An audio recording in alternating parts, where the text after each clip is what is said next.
Welcome back to another episode of ROC Boys Football. We're continuing taking a look at the 2022 college football season, taking a look at some transfer portal players who could maybe have some pretty significant impact on their new team. Did the quarterbacks in our last video, so check that out if you did not already. That was a loaded group. I mean, those 10 guys are all going to be starters, and they're pretty much all going to be upgrades from where they were a year ago. The running backs is a little bit of a different story. I think this group is really top heavy. I will get into that. But after you get out of those top guys, I think it kind of takes a little bit of a dip. But we wanted to do this video because there are a ton of running backs that we like up here. And let's start off with Jahmyr Gibbs, going from Georgia Tech to Alabama. Jamir Gibbs is one of my favorite players in the country.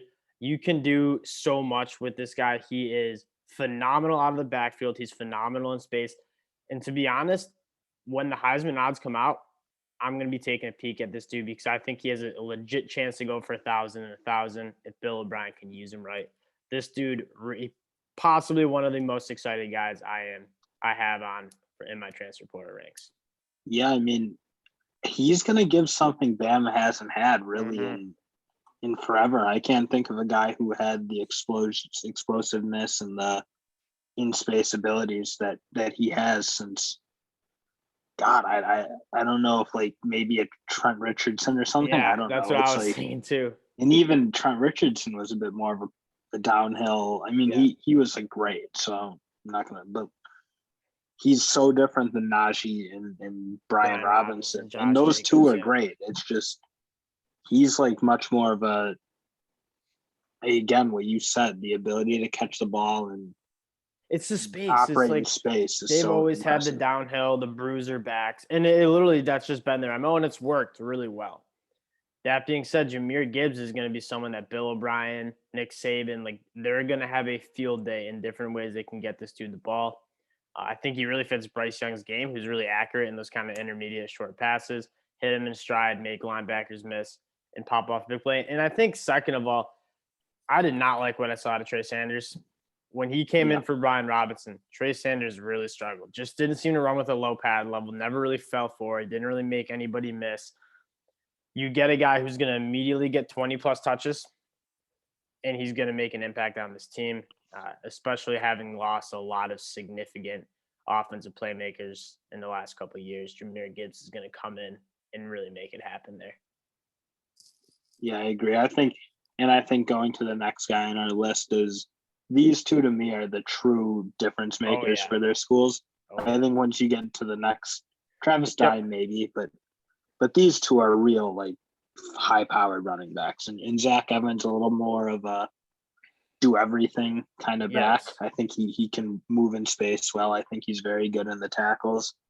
So I think he's a very good all-purpose back, probably the best one in this group in the transfer market. And seems like he's just leaving because of the shakeup at TCU. It's not like he was not dominating at that school. So I think that's a huge get. I think he wants to also get into an offense that might be able to utilize him a little bit more effectively. Ole Miss is known for getting the ball into their playmakers' hands in unique and explosive ways.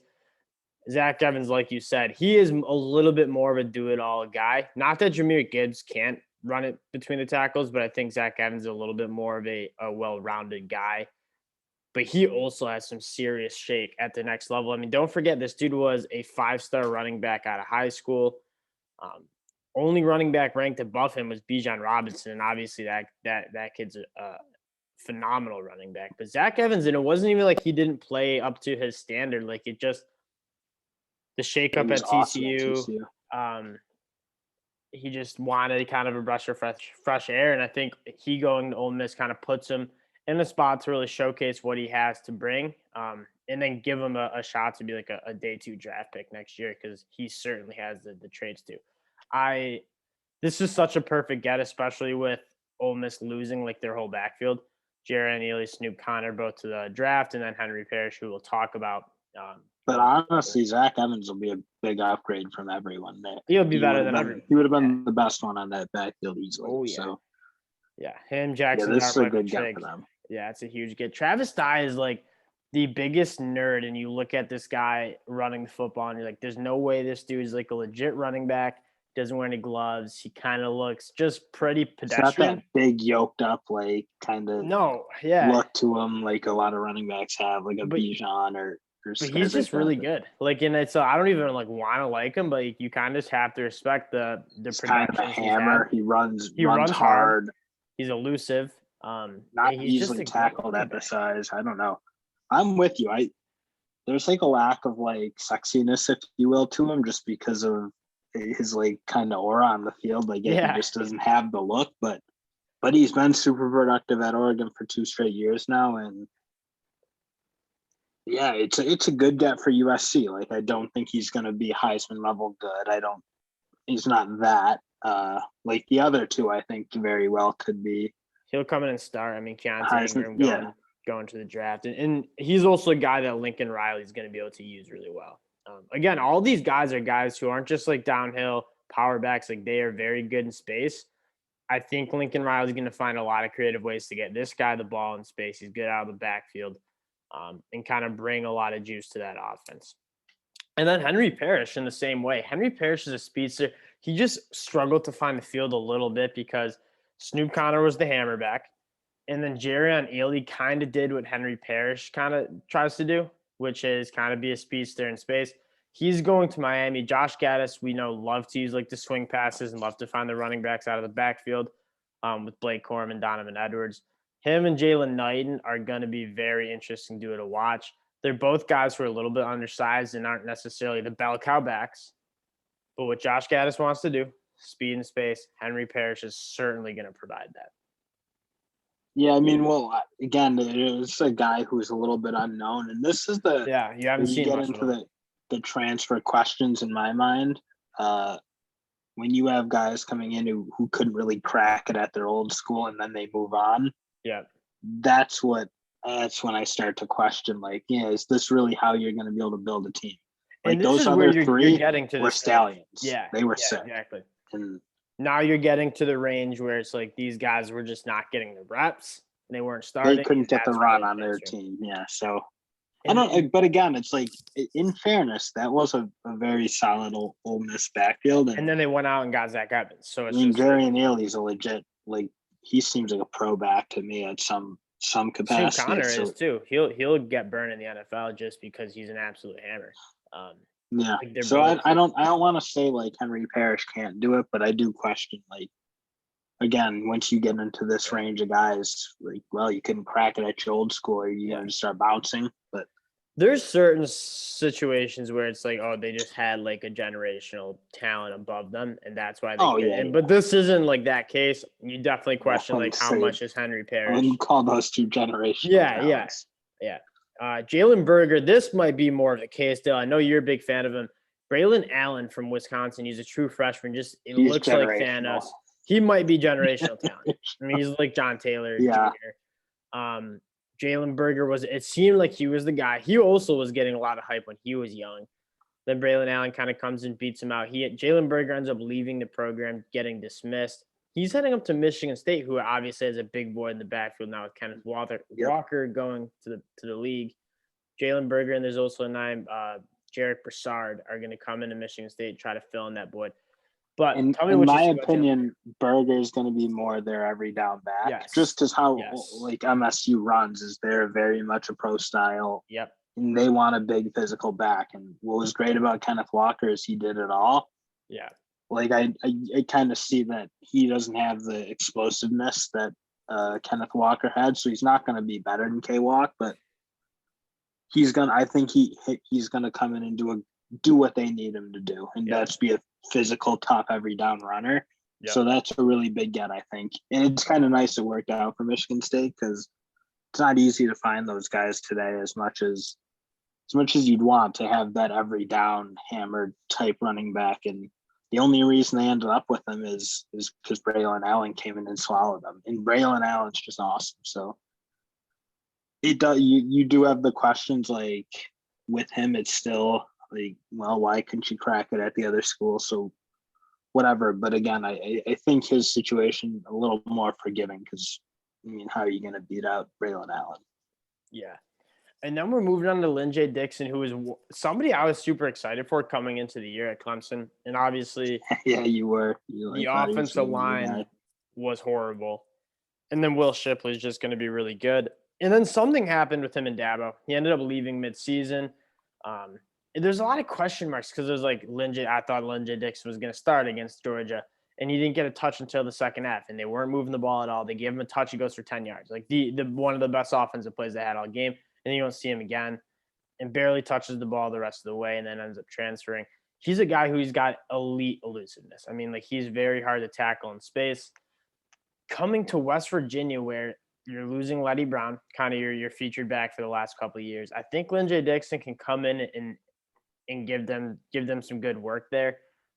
This is much more of a projection. This gets into much more of like, okay, you didn't start at Clemson. You're going to West Virginia to make it happen. That being said, like this guy was like, he like waited his turn. There's a lot of good running backs at Clemson. He was like the next one up, and just like something happened. Yeah. I think it was an off the field thing with Dabo.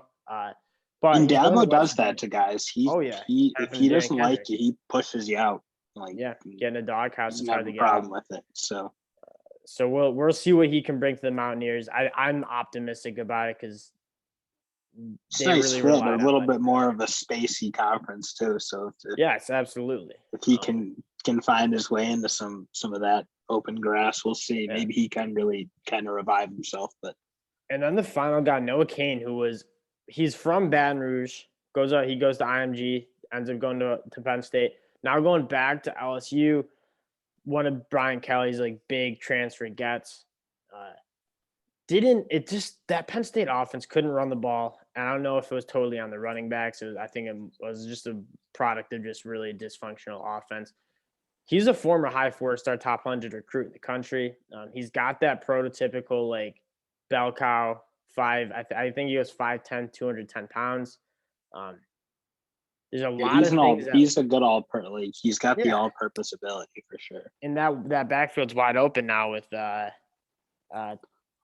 that's why I think he can have a good impact, is because LSU's backfield was brutal last year. Like, and I think there was part of it was the offense was bad totally, but I didn't think they were getting much from their stable.